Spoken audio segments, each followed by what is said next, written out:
Menanggapi isu COVID-19 yang lagi merebak di dunia ini ya, apalagi saya seorang ibu, terutama ibu rumah tangga, sebenarnya kalau soal virus ini sendiri khawatir, iya pasti ya, namanya ibu. Semua pasti tahu kalau ibu itu sebisa mungkin jangan sakit. Kalau ibu sakit, siapa yang ngurus anak, suami, dan rumah? Kalau anak sakit juga pasti ibu tertular, jadi khawatirnya tuh double-double. Tapi soal kebijakan WFH dan sebagainya nggak terlalu terasa karena memang sudah WFH sejak anak lahir gitu ya istilahnya. Ibu rumah tangga juga bekerja ya, tapi di rumah. Ya dengan adanya virus ini memang ini bencana dunia ya, jadi ya apapun yang telah terjadi harus dihadapi.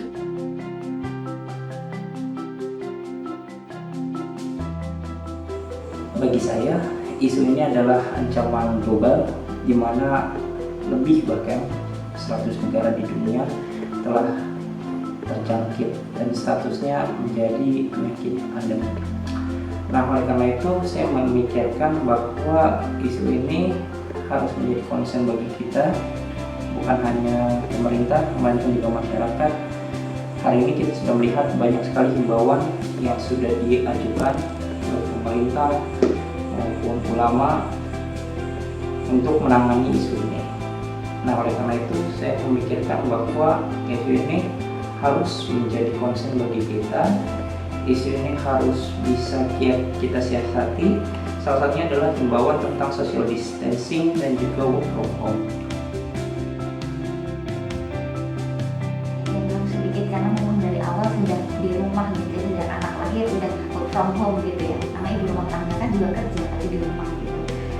Nah, dengan adanya berbagai media, berbagai sumber belajar, entah dari website, dari pemerintah, dari media internasional dan sebagainya, itu jangan sampai kita menutup mata, menutup telinga, dan menutup segalanya dengan segala informasi yang udah ada. Berarti kita harus menjalani kebijakan dari pemerintah dan fatwa ulama dan dari saran-saran ahli kesehatan untuk meredam terjadinya virus yang mewabah ini.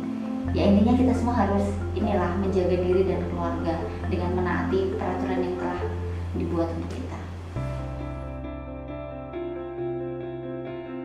Saya menganggap bahwa langkah ini sangat tepat untuk kita lakukan karena saya yakin bahwa orang-orang tidak boleh terjebak di dalam kerumunan atau satu komunitas di mana mengumpulkan banyak orang, karena itu sangat rawan sekali.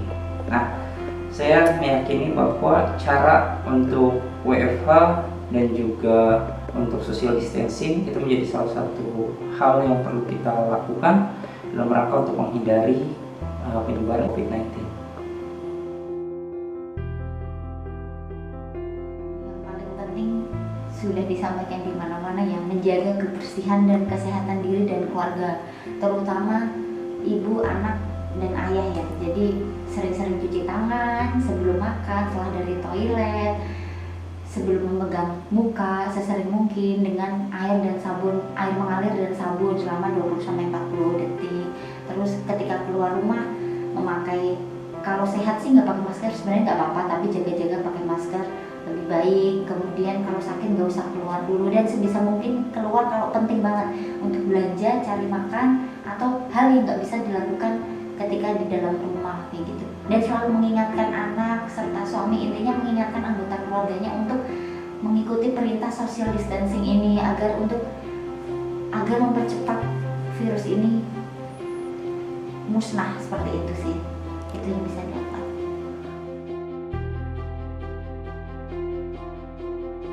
Ketakutan pasti ada ya, karena sekarang sumber penghasilan ini untuk saya pribadi ya, untuk keluarga kami pribadi, sumber penghasilan utama juga di suami pun juga ada beberapa pekerjaan yang harus dinas keluar. Tapi dengan kondisi seperti ini berarti kan tidak mungkin ya untuk dinas keluar, dan itu artinya kita harus menghemat sedemikian rupa.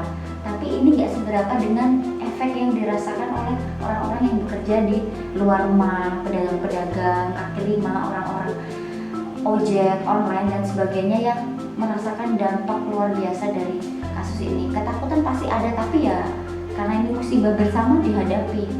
Saya dapat saran dari teman saya yang anak ekonomi gitu ya, untuk kita jangan panik buying, nggak usah numpuk-numpuk makanan di rumah, beli aja secukupnya, stok untuk 1 bulan atau maksimal 3 bulan, karena diperkirakan wabah ini kan berakhir sampai 100 hari dari awal munculnya gitu ya di Indonesia.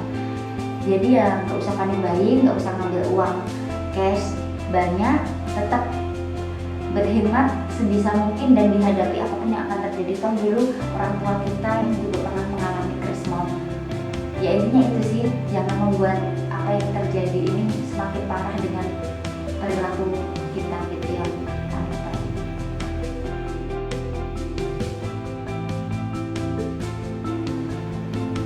Saya meyakini bahwa dalam proses ini pemerintah pusat, pemerintah daerah itu sudah mengupayakan yang terbaik.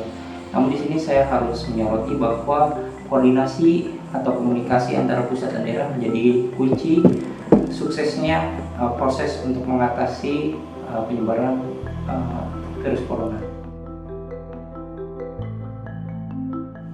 Sebenarnya segala musibah atau keburukan yang terjadi sama manusia itu akibat dari kesalahan manusia sendiri, dan segala kebaikan itu datangnya dari Allah. Karena COVID-19 ini adalah musibah bersama, musibah dunia, bencana dunia, berarti kita harus refleksi ya sebagai manusia. Mungkin bumi butuh istirahat, mungkin kita sudah terlalu membuat bumi kotor, membuat bumi lelah, dan segala kezaliman manusia gitu ya. Jadi alangkah baiknya dengan adanya virus yang mewabah ini, biarkan bumi beristirahat, biarkan manusia-manusianya mengisolasi diri di rumah masing-masing, biarkan bumi bernafas lagi, dan itu efek untuk bumi ya, itu efek untuk bumi karena ini masalah bersama. Jadi ya yang kita lakukan juga semoga membuat bumi lebih baik. Nah untuk keluarga sendiri yang tadinya mungkin suami istri sama-sama sibuk kerja di luar, atau suaminya sibuk istrinya sibuk, dengan adanya peraturan WFH ini tentunya membuat sebuah keluarga itu menjadi erat kembali, rekat kembali, lebih quality time, sebuah family-nya itu bisa lebih kerasa, bisa banyak family time lah di rumah seperti itu. Terus untuk kedekatan dengan Sang Pencipta yang tadinya ibadahnya mungkin sekenanya karena terlalu sibuk dengan agenda-agenda duniawi di luar, jadi bisa lebih fokus. Sebenarnya banyak hikmahnya, tinggal dinikmati aja. Toh yang merasakan ini nggak cuma kita seorang diri, tapi hampir kebanyakan masyarakat di dunia ini. Jadi dinikmati aja, bisa lebih refleksi sama apa yang telah kita lakukan, bisa banyak quality time, dan tentunya bisa lebih dekat dengan yang menciptakan kita. Seperti itu. Nah, di saat bersamaan kita sebagai masyarakat juga harus mampu mengusahakan untuk tidak banyak berkegiatan di luar, lalu kemudian memaksimalkan potensi dalam keterbatasan. Misalnya seperti ini, teman-teman hari ini dipaksa untuk work from home. Nah di saat itulah seolah-olah menjadi tidak produktif di rumah. Justru di rumah itu kita harus tetap melakukan proses yang membuat diri kita tetap berkarya, meskipun tadi ada batasan-batasan yang mungkin barangkali itu akan membuat kita terasa terkungkung atau tidak fleksibel. Tetapi di kebersamaan saya yakin bahwa kemampuan diri kita dipaksa untuk berbuat lebih banyak dalam rangka bagaimana memaksimalkan potensi di rumah. Nah, saya meyakini kita bisa mendapatkan sesuatu yang setidaknya penting buat kita. Misalnya kita membaca sebanyak-banyaknya, terus tetap menyimak dan mengawal isu ini sampai berakhir, lalu kemudian membuat tulisan, terus membuat vlog misalnya, atau kemudian hal-hal lain yang berkaitan dengan hobi kita. Pada prinsipnya kita punya banyak hal, punya banyak alutsista atau amunisi untuk membuat pribadi kita tetap produktif meskipun di dalam keterbatasan. Nah, hikmahnya yang saya kira penting untuk kita petik ya itu tadi,